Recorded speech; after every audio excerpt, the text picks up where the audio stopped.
Hi guys, this is a full entire timeline of the Call of Duty Black Ops Zombies history. Now, when I went through it, there were a few things that didn't have dates, so I've had to fit them in where I think they best fit. So, without any further ado, let's begin with the Ultimate timeline.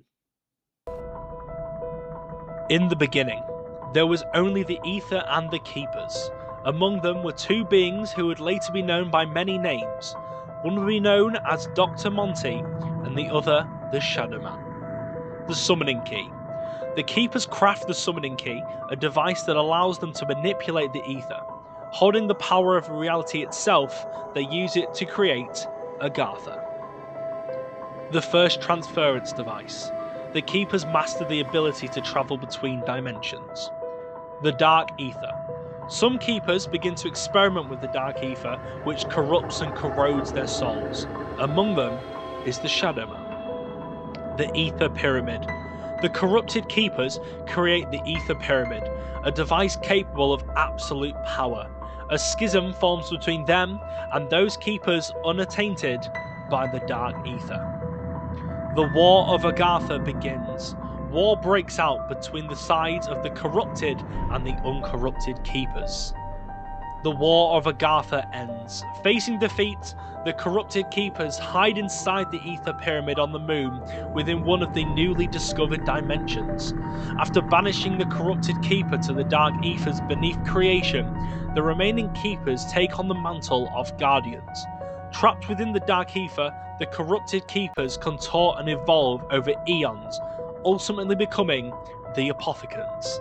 They desire, above all else, to return to Agartha. The House. A house is created in Agartha by the Keepers as a safe space. Ultimus pre-1900s. September 3rd, 5 AD. Knowing the planet has a gateway to Agartha, Apothicons send meteors of element 115 to Earth. They believe humanity will one day use element 115 to wage war among themselves, opening a rift that will allow the Apothicons to escape the Dark Ether. January 15th, 1292. The Great War ultimately begins between humanity and the Apothicons. April 14th, 1294, Sir Pablo Marinus is saved from the clutches of a Magua by four unknown heroes. December 31st, 1299, together with the Keepers, the unknown heroes defeat the Apothicons, bringing the Great War to an end. January 1st, 1300. Before they seemingly disappear from history, the four unknown heroes instruct the Wolf King to begin building Der Eisendrache. September 19th, 1318, honouring the Wolf King's dying request, his most loyal servant Arthur scatters and buries his bones in the grounds of Der Eisendrache, accompanied by the King's Wolf. September 12th, 1318, temporal rifts suddenly open and teleport Arthur to the town Resolution 1295 in 2025 Angola. Ultimus 1900 to 1939.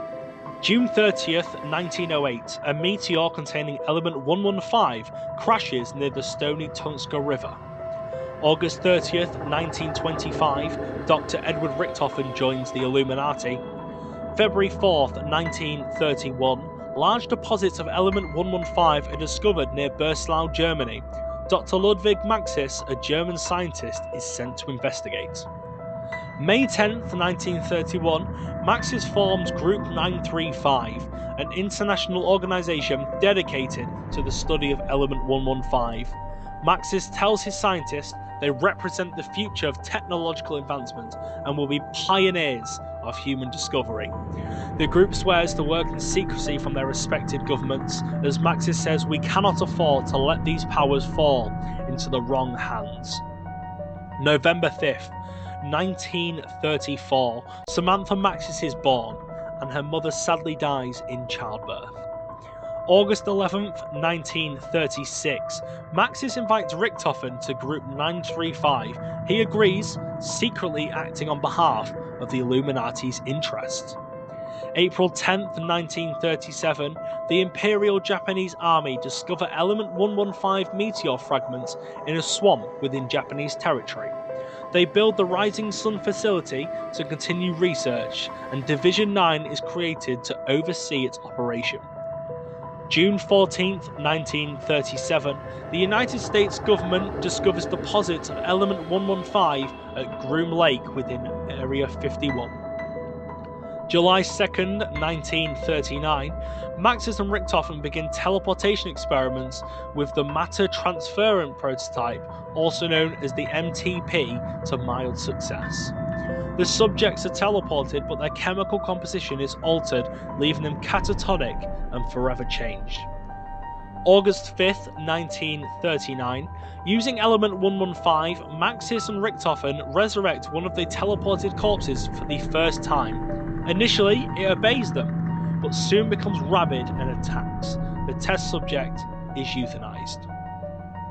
September 3rd, 1939, Richtofen begins development on the Wunderwaffe DG2. November 23rd, 1939, Maxis turns to the Reichstag for additional funding. Germany agrees to the request, expressing deep interest in their weapons research, teleportation technology, and reanimated undead subjects. December 4th, 1939, during test trial 131, Richtofen and Dr. Suster successfully teleport a walnut. This is the first successful test where the chemical composition of the object is maintained throughout the process. December 5th, 1939, Edward's walnut delivery fails to impress Maxis, who declares it a waste of time. He reveals to Richtofen that Group 935 will soon be funded by Germany themselves. Richtofen worries that this will lead to massive defections. He and Schuster decide to continue their teleportation experiment behind Maxis' back. Ultimus pre-World War II. January 4th, 1940, Richtofen and Schuster conduct their first human teleportation test. Richtofen is so confident in its success, he volunteers himself. Teleported to the moon, he encounters the MPD, the Moon Pyramid device, the ether pyramid hidden by the Apothecans. While inspecting the device, Richtofen is electrocuted and begins hearing the many voices of corruption, including that of the Shadow Man. The device then teleports him to Shangri-La in the Himalayas. Corrupted by the dark ether, Richtofen is gradually being driven insane by an obsession to find Agatha. January 5th, 1940, Richtofen is worshipped by the natives of Shangri-La, where an altar is built in his name, leading Richtofen to encounters the Focusing Stone for the first time ever.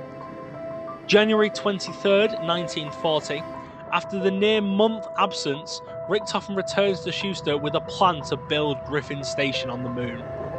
January 24th, 1940, Richtofen renounces his involvement with the Illuminati. When asked how he could abandon his obligation to the Order, he says Teddy was a liar. March 13th, 1940, construction of Griffin Station on the moon begins. Frustrated with Maxis' alignment with Germany, other disgruntled Group 935 scientists join the cause. July 13th, 1940, Maxis instructs his assistant Sophia to write a letter to the Reichstag High Command requesting additional funds. Though he reports that mass production will soon be underway shortly, de Vries lacks not only the funding, but sufficient volumes of element 115. August 1st, 1940, in response to Maxis' request, Germany creates two facilities for Group 935. They are the Kino facility, a repurposed theatre, and the asylum at Witteneggo Sanatorium in Berlin. August 18th, 1940, as Germany's request, the Japanese Imperial Army hands over the Rising Sun facility to Group 935, yet Division 9 remains involved on the site. Ultimus World War II begins. October 3rd, 1940, Group 935 established a research facility in Siberia near the Tungska River. November 6th, 1940, Group 935 establishes a research facility at Dreisendrag. June 24th, 1941, Nikolai Belinsky's wife is killed during the German advance into Soviet Union.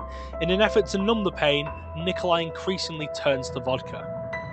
January 11th, 1942, Maxis gives Fluffy the dog to Samantha. The dog is expecting a litter. January 10th, 1942, Maxis tests the first file for storage on the data servant. January 26, 1942, on the data servant, Maxis catalogues locations with prominent element 115 deposits. He includes information about its various applications and cites the reanimation of the dead cells is possibly a side effect. January 30th, 1942, Richthofen completes the Wunderwaffe DG2 prototype. February 1st, 1942, with Griffin Station complete, Richthofen names Dr. Groff lead scientist and returns to Earth to continue the charade with Maxis. Working alongside Schuster, Groff is left to discover how to power the MPD. February 2nd, 1942, in a speech of his staff, Groff talks optimistically about Griffin Station's establishment as a permanent base of operations. April 17th, 1942, Maxis develops the ray gun prototype at the Rising Sun facility. H. Porter works on developing the second generation model. June 13th, 1942, a result of temporal rift from the future in 1963 Kino, Monty reaches across time and offers little nudges. One nudge is developing Group 935's Element 115 fused elixirs. They create 4 medicinal beverages that come to be known as Juggernog, Quick Revive, Speed Cola, and Double Tap. June 28, 1942, Group 935 continues development of a weapons upgrade machine. July 18, 1942, Groff and Schuster unwittingly discover how to charge the MPD. When Schuster kills a rat near the device, its death inexplicably begins filling the tank. Charging the device, they report their findings to Richthofen. July 20th, 1942, Richthofen begins sending soldiers and scientists to the moon to be sacrificed, their souls used to charge the MPD. November 5th, 1942, Takeo Masaki is dispatched by the Emperor to oversee the work of Group 935 and Division 9 of the Rising Sun facility. December 8th, 1942, Richthofen shares the Element 115 based elixir recipes with Griffin Station. They then develop Mule Kick. December 9th, 1942, Nikolai's brother is sadly killed in the Battle of Stalingrad. December 14th, 1942, Richthofen creates the Monkey Bomb. December 16th, 1942, in a personal log, Maxis expresses concern over Element 115's impact on Richthofen's behaviour. No longer trusting him, he wonders if it was a mistake to invite him to Group 935 in the first place. December 20th, 1942, accompanied by Sophia, Maxis is transferred to the Kino facility to focus on creating Germany's undead army. Samantha is left in the care of Richthofen. January 8th, 1943, Maxis worries he and Sophia have grown too close. He considers sending her away. January 16th, 1943, Nikolai is captured by German forces during the Battle of Stalingrad. He becomes a subject in Group 935's experiments. January 27th, 1943, Maxis reports success with Subject 26, whose violent outbursts have been greatly reduced. Maxis believes this method of treatment will be 100% effective in most cases. February 2nd, 1943, the Battle of Stalingrad comes to an end. January 10th, 1943, Maxis reports the treatment has been perfected. He believes if Subject 26 can retain the impressions longer than 26 hours, then the delivery of the zombie army can be greatly accelerated. February 12, 1943, after attacking a handler, Subject 26 is killed and deemed another setback. May 18, 1943, Harvey Yenner begins his work with Group 935. June 13, 1943, Takeo reports to the Emperor that the work being done at the Rising Sun facility is unacceptable. July 24, 1943, on the orders of the Emperor, Takeo is taken prisoner by Group 935 and Division 9, and he is used as a test subject for their experiments. July 14, 1944, after the setback with Subject 26, Maxis reports new success with the undead army. However, he maintains his belief that the undead cannot be controlled or maintained. September 2nd, 1944, Pablo Marinus, a Mexican spy, is captured by Group 935 at Der Eisendrache. May 9th, 1945, in his cell, Pablo writes of visions of a great war. He describes a great battle against strange demon-like creatures who were trying to devour the earth. In his visions, he sees 4 knights protect him from certain death. He makes a note that the knights wore tunics similar to those seen in Der Eisendrache's artworks. June 4th, 1945, Nacht der Untoten. An Allied plane malfunctions over an airfield and crashes. German army trucks transporting the undead and Element 115 between Group 935 facilities are struck in the crash. The Marines surviving the crash hold out against the undead for as long as they can.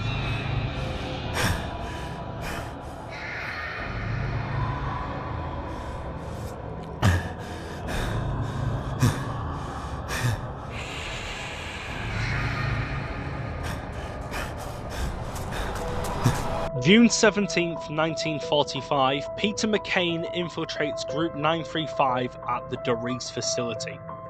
June 29th, 1945, Groff and Schuster develop the wave gun. July 15th, 1945, Richtofen travels to the Siberian facility to do further research on live specimens. As her temporary guardian, he takes Samantha with him. Group 935 begins transferring 3 test subjects for experiments: Nikolai, Pablo, and Takio.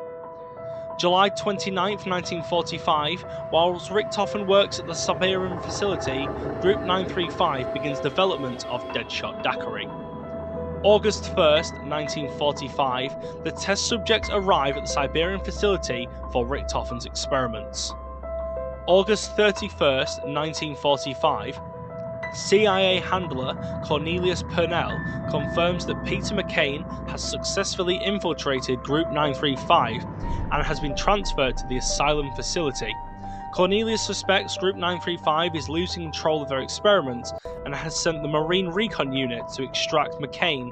Tank Dempsey is to lead the squad. September 1st, 1945, Peter is outed as a spy and is captured by Group 935. Ultimus World War II comes to an end. September 2nd, 1945, World War II ends, but Group 935 continues their research. September 2nd, 1945, Richtofen reports Pablo has died following a spleen removal. He also reveals he has been performing experiments on Samantha. September 2nd, 1945, temporal rifts begin to affect the asylum facility. An orderly reports increasing problems with the test subjects. Many in the facility have begun hearing voices coming from the walls, including the sobbings of a boy and a girl, screaming, and a man shouting for children to close the windows. September 3rd, 1945, an outbreak occurs at the asylum facility. Peter McCain escapes. September 6th, 1945, The Rut. Dempsey, John Banana, Smokey, and a 4th Marine arrive at the asylum facility to find it overrun by the undead. They fight off the horde as long as they can. Dempsey is then apprehended by Group 935.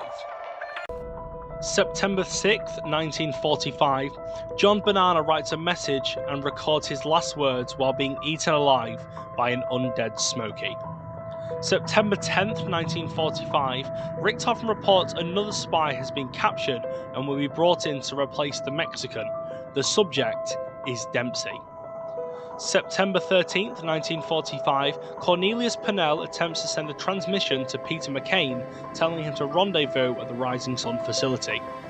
September 17th, 1945, Dempsey arrives at the Siberian facility. September 20th, 1945, Richtofen documents the personality traits of his test subjects. Dempsey's intellect seems slow, but his will is strong. Takio, still staring at the floor, muttering what sounds like some kind of proverb over and over again. Nikolai has recently begun responding to stimuli, but only after injections of a new serum made primarily from vodka. Richtofen notes that their minds have been almost entirely broken, with no memory remaining of who they once were.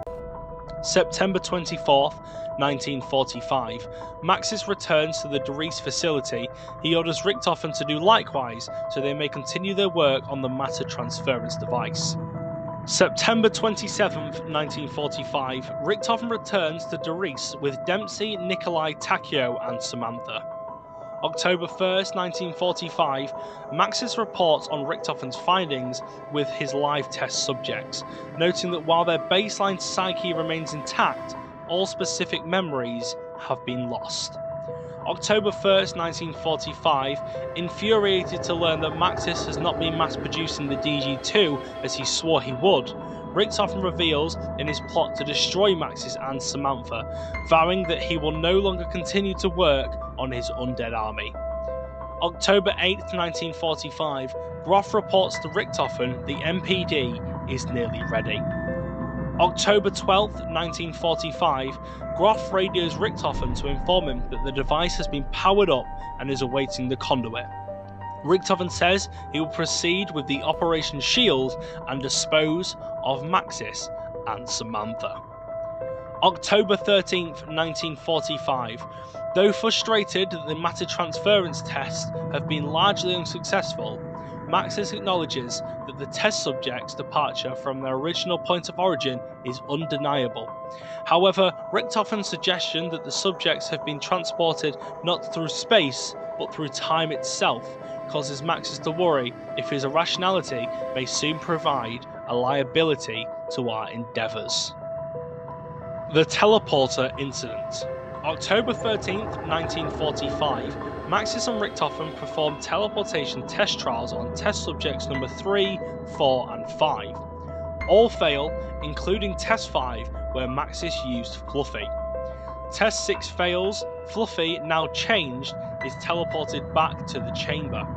Samantha sees Fluffy and runs into the teleporter, Maxis chasing after her. Richtofen seals them both in the test chamber and teleports all 3 of them.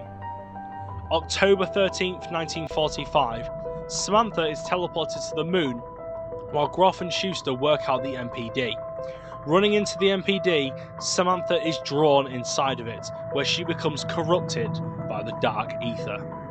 November 13th, 1945, Maxis is teleported to the Crazy Place and develops the power to merge with electricity.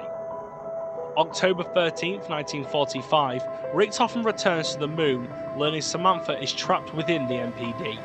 He orders Groff to teleport Maxis there to coax her out for the device. He also warns Groff to keep an eye out for an evil-looking dog. October 13th, 1945, in an effort to free Samantha, Maxis approaches the MPD and persuades her to come out. Once she does, Maxis gives her an instruction: kill them all. Maxis kills himself and merges with the technology of Griffin Station, while Samantha unleashes the undead upon the base and the Der Riese facility. October 14th, 1945, H. Porter activates the alarm as an outbreak occurs at Der Riese. Before taking a cyanide capsule, he says, "All out of hope, God forgive us all." The creation of Ultimus. October 14th, 1945, Richtofen returns to Der Riese and awakens Dempsey, Takeo and Nikolai. With no recollection of who they are or who Richtofen is, they agree to help him. The 4 would become known as Ultimus. October 18th, 1945, Peter McCain parachutes over the Rising Sun facility. He dies shortly after. October 21st, 1945, Shinonuma. Ultimus travelled to the Rising Sun facility to recover Richtofen's diary. Upon reading it, Richtofen begins to form his plan to defeat Samantha. October 28th, 1945, we move on to our next map, Der Riese. Ultimus returns to Der Riese with his diary. Richtofen plans to use the teleporter to return to the moon and confront Samantha. Unfortunately, Dempsey uses the Wunderwaffe DG2 and overloads the teleporter, sending them through time, causing Richtofen to drop his diary. November 5th, 1945, Group 935 is disbanded. January 19th, 1946, the United States and Soviet Union shared the resources recovered from Group 935's various research stations. Richtofen's diary is among the items recovered by the Soviet Union. January 27, 1946, the Pentagon hires many former Group 935 scientists in an effort to replicate their work. January 29, 1946, as with their US counterparts, the Soviets hire many former Group 935 scientists. Among them is Harvey Yenna, who forms the Ascension Group. July 29, 1952, the Pentagon begins experiments involving their own versions of the undead. May 12, 1955, the US government transfers a number of Element 115 experiments to the Area 51 Groom Lake facility. October 19, 1955, Gersh and Yuri Zaykovsky begin work on the Ascension Group. Time and space travel. October 28, 1963, Kino der Toten. Entry 741021! Perhaps this station will hold the key to the real goals of Group 935. I still do not trust my unconventional allies, but they are of great use to me. But I digress. Who would have thought the MDT was capable of time travel? How many stations does this group have? Where did that little girl disappear to? Only time will tell what new questions await us in this theater of the damned. From Doriz, Ultimus teleports to Kino. This marks the first time Ultimus travel across space and time, going forward to 1963. Temporal rifts begin to occur across dimensions. In light of these developments, Monty feels obligated to step in. He begins to make small changes in the background across time. He helps Group 935 invent perk machines, and he adds chalk drawings to walls of weapons the group can use. Ultimus locates a lunar lander and fly to the Ascension facility. Jumping back in time slightly to June 3rd, 1959, the Pentagon constructs their own prototype teleporter and commence experimentation. March 13th, 1962, studying Group 935's medical elixir research, the Ascension Group develops PhD Flopper and Stamin-Up. November 11th, 1962, Gersh begins work on the Thunder Gun. December 12th, 1962, Gersh and Yuri begin working on the Gersh device, codenamed Project Mercury. June 15th, 1963, the Pentagon begins development of their own version of the Wunderwaffe DG-2. August 17th, 1963, the Pentagon begins development of their own version of the Winter's Howl. October 29th, 1963, Gersh informs the senior staff that Yuri has been removed from Project Mercury and has been transferred to rocket research. October 29th, 1963, Yuri begins to notice the appearance of children's toys around the facility. November 1st, 1963, upon reading Richtofen's diary, Yuri begins to hear Samantha's voice. Over several days, her voice will consume him, driving him to the brink of insanity. She orders him to resume work on the Gersh device. He obeys. November 4th, 1963, Gersh announces to the committee that Project Thunder is nearing completion. Gersh reveals Yuri may need to be removed from the Ascension Group entirely, having observed him being hostile towards other scientists and frequently observed muttering to himself. November 5th, 1963. Obeying Samantha's wishes, Yuri tricks Gersh into activating the Gersh device. The rift created absorbs him and allows Samantha to travel through. Yuri is also absorbed and transported to the Pentagon. November 6th, 1963, Ascension. Ultimus arrive at the Soviet Cosmodrome and free Gersh from the Casimir mechanism. Richtofen recovers his diary and learns that they need the Vril device from the Siberian facility from his plan. Maintaining his ethereal form, Gersh sends them into a rift to their next destination before beginning his travel across space and time. November 6th, 1963, 5. For time and the world do not stand still. Change is the law of life, and those who look only to the past or the present are certain to miss the future. I said, are certain to miss the future. Oh no, I missed that. Prime Minister Castro, this missile crisis was the last straw. We almost blew ourselves up. Now, we invited you here today... In good faith. In good faith. To sort this thing out. And why is he here? He lost. As I always say, forgive your enemies, but remember their names. Now, gentlemen, as I like to think, in the long history of the world, that there are only a few generations. Sounds like someone breaking in! It's just a storm, Dick. Sit down. Oh my God! It appears the Pentagon has been breached. Zombies. Gentlemen, at times like these, our capacity to retaliate must be, and has to be massive, to deter all forms of aggression. Gentlemen, lock and load. Viva la revolución! Any last words, Mr. President? Yes, Jack. Any superlative words of inspiration for our humble troops?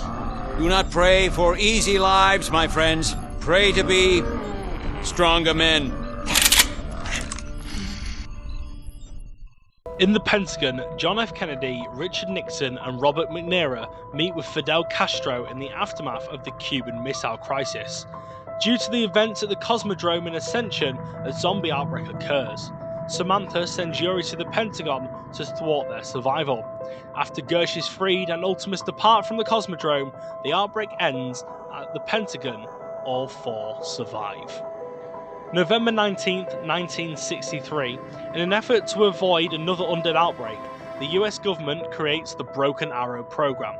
Establishing several facilities across the country, the Groom Lake program is folded into Broken Arrow. August 11th, 1973, Broken Arrow recovers a shard of element 115 from Division 9. September 29th, 1979, a man named Russman begins working at Broken Arrow. Over the course of his employment, his extensive exposure to element 115 leads to significant memory loss.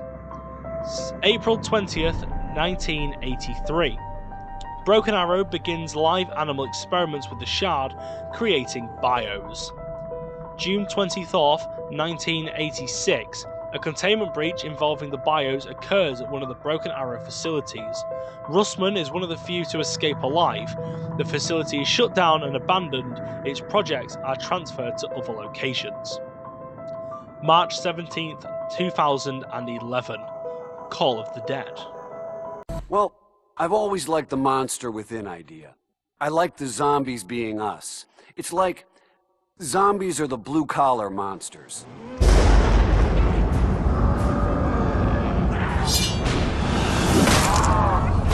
We're completely surrounded! We're completely fucked!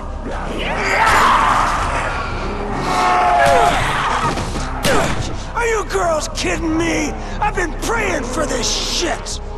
Come on! Boys, let's get to work.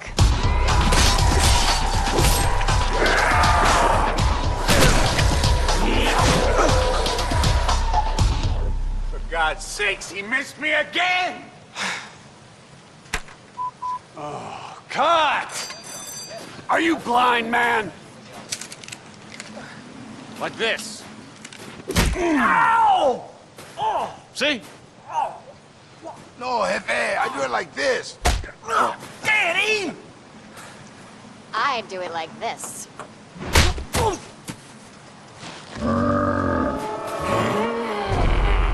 Get back to hair and makeup. You don't look dead enough. Come on, let's go.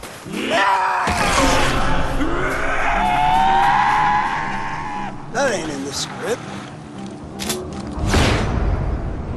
We're writing a new one. It's called Maggot Shack Massacre. This is a real nightmare.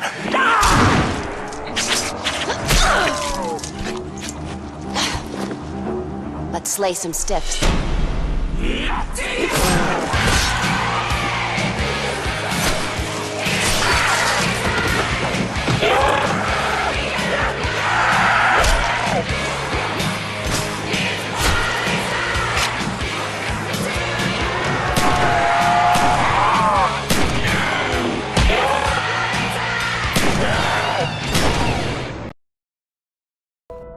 After entering the rift, Ultimus arrive at the Siberian facility far in the future in 2011, where they find themselves trapped in a closet while director George A. Romero films his latest project at the location. Samantha, in her pursuit of Ultimus, unleash an undead outbreak. The film stars fight the undead horde, ultimately recovering the Vril device for Richthofen. Ultimus then teleport back to Shangri-La in an effort to acquire the next artifact required to defeat Samantha, the Focusing Stone. September 11th, 2011, following the disappearance of the Call of the Dead cast and crew, Romero's assistant Sally begins to search for her boss. Her journey leads her to Shangri-La during an eclipse, which sends her back in time to April 23rd, 1956. April 23rd, 1956, Shangri-La. Explorers Brock and Gary discover Shangri-La. During an eclipse, they're unwittingly trapped in a time loop. Sally, sent back in time from 2011, is trapped in the same loop. Ultimus teleport again and arrive in Shangri-La back in 1956. With the help of Brock and Gary, they acquire the Focusing Stone, using another teleporter to travel to Groom Lake. April 10th, 2025, Broken Arrow creates the Denizens.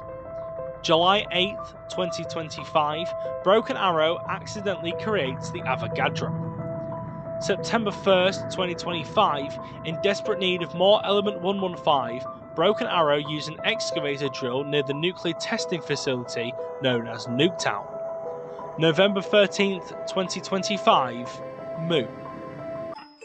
After arriving at Groom Lake and teleporting to Griffin Station on the Moon, Ultimus, using the Vril device and the Focusing Stone, complete Richthofen's grand scheme, and swapping his body with Samantha give him full control of the zombies and the ether. Maxis contacts the remaining members of Ultimus through the station's electronics and asks for their help to defeat Richthofen. Realizing what they had done, they agree. They launch missiles at the Earth, leaving it fractured and broken. They sever Richthofen's connection with the ether, but he maintains control over all the undead. Destroyed Earth. October 13th, 2025, Nuketown Zombies. A nuclear bomb explodes outside of Nuketown as a result of Broken Arrow's drilling. CIA and CDC operatives arrive to find an undead outbreak already in progress. One of the missiles from the moon hits Nuketown, killing all on sight, except for Malton Johnson, who survives by hiding in a nuclear bunker, later travelling to Washington, where he meets Abigail Misty Brierton. October 13th, 2025. The Earth fracturing triggers further temporal rifts, teleporting an 1800s American Western town underneath a mining facility in Angola. Arthur is pulled through the rift from 1318, arriving in the now buried town. November 5th, 2025, Broken Arrow is disbanded after the primary facility is lost in a fire. It is later believed to be an act of arson committed by employees, destroying evidence implicating them in the outbreak. Russman, his mind broken after over 40 years of exposure to Element 115, begins to wander the Earth. March 18th, 2027, in a distress call, former CDC Assistant Director George Barkley reveals that the infectious contaminants have gone airborne. He advises caution regarding any allies showing signs of short-term memory loss, psychosis, delusion, and paranoia. March 27th, 2027, a society of survivors who eat the undead is formed. They are known as the Flesh. May 12th, 2027, Samuel J. Stuhlinger joins the Flesh. Maxis vs. Richthofen. June 28, 2027, through the consumption of the undead meat, the Flesh begin hearing Richthofen's voice. He tries to persuade them to build global polarization devices for him in pursuit of his new plan, to mend the rift in space-time and acquire full control over the ether. June 28, 2027, Maxis begins communicating to survivors on Earth, telling those willing to listen to build global polarization devices for him in pursuit of his new plan to open Agartha and reunite him with Samantha, even though it will result in the destruction of Earth. April 4th, 2028, the Flesh broadcast their first message across all frequencies. They tell others to heed our call and that the path to enlightenment can be achieved by consuming the undead. December 9th, 2028, Maxis' followers begin constructing a spire near the Hanford site facility. January 3rd, 2029, Maxis' followers begin to doubt him, believing he may be in fact evil. They destroy all their electronics. March 2nd, 2029, Maxis' followers attempt to speak to him again. Many have begun to hear Richtofen instead, and those still loyal to Maxis eagerly await further instruction. August 15th, 2029, a broadcast is sent out confirming the fall of the Flesh and Maxis' followers. With each group hearing the voice of Richtofen or Maxis, a battle broke out between them. As they fought, a zombie horde moved in and destroyed all who remained. Stuhlinger is one of the few to escape. Richtofen and Maxis are left with no one to communicate near Green Run, where the first polarization device must be constructed. October 13th, 2035, Stuhlinger bumps into Russman, who has stolen a bus from an abandoned Broken Arrow facility. October 21st, 2035, Transit. Stuhlinger and Russman run into Malton and Abigail Misty Brighton at a diner near the Hanford site facility. Maxis asks them to complete the polarization device in his favour. Stuhlinger, having consumed zombie meat, is contacted by Richtofen, who orders him to construct the device for him instead. The crew constructs the device for Maxis ultimately. The four would later become known as Victus. October 22nd, 2035, Die Rise. I don't understand. Why are you doing this? Why me? Travel where? Don't you get it? There's nothing left! Oh, how did you... What? What do you mean, mend the rift? Well, maybe I don't wanna. Huh? Did you think of that? Oh, you can't tell them about the Flesh! What I did, they'd kill me if they knew. Ah, shit!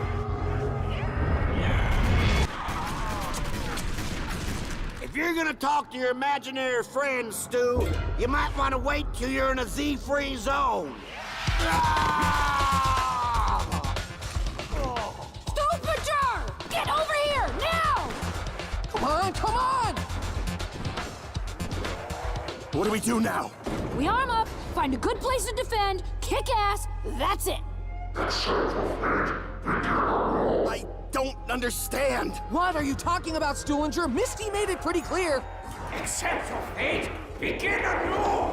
We're going down! We're going down fighting! Ah!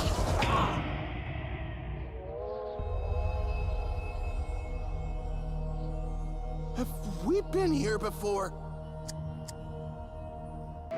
Still hoping to regain control, Richtofen teleports Victus to Providence 22 high-rise towers, where he demands Stuhlinger activate the second polarization device. Once again though, the crew side with Maxis. The voices cease for some time, leaving Victus to wander the Earth. December 31st, 2035, Buried.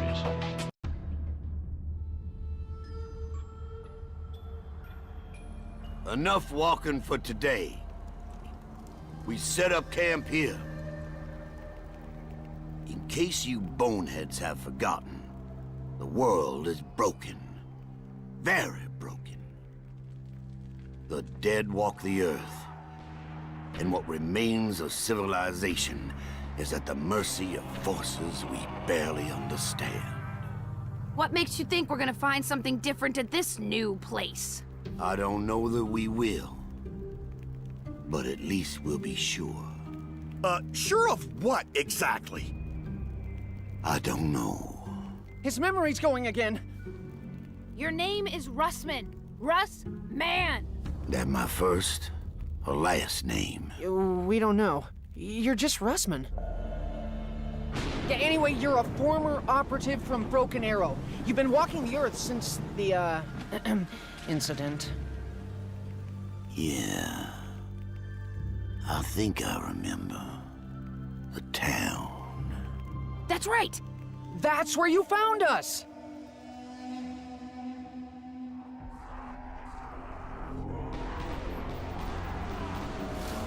When we met, you already had your lapdog in tow. What do you mean, lapdog, huh? I'm the only one who knows what to do! Don't talk stupid, Stu. All you know is whatever the German tells you to think.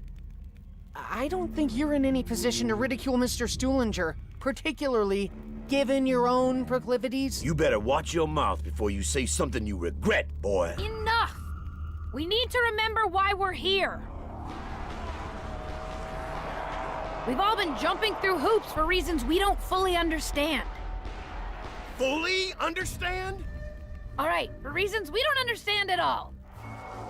Point is, we do it. We keep moving, we keep fighting. It's what we do, day in, day out. If you really need a reason why we do this, I'll give you one. We do it because doing something, anything, is better than doing nothing. The rift is less than one day's travel.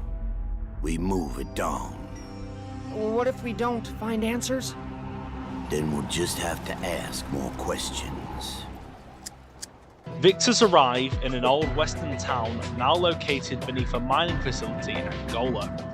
They discover Arthur there in a jail cell. He assists them on their journey. The voices of Maxis and Richtofen return, and they activate the final polarization device in Maxis' favour. Now corrupted by the Dark Ether though, Maxis reveals his true intentions to Victus and punishes Richtofen by trapping his soul in a zombie. Once Maxis' control of the Ether, he returns to the moon back in 2025 and plucks Samantha from Richtofen's body to join him in Agartha. Drawn into Agartha by her father, Samantha witnesses the evil that has corrupted him. When a rift opens in Dimension 63 in 1918, she reaches out to that timeline's Maxis for help. January 10th, 2036. Undead Richtofen receives instructions from an unfamiliar version of himself to pursue Victus and recover their blood vials. January 19th, 2036.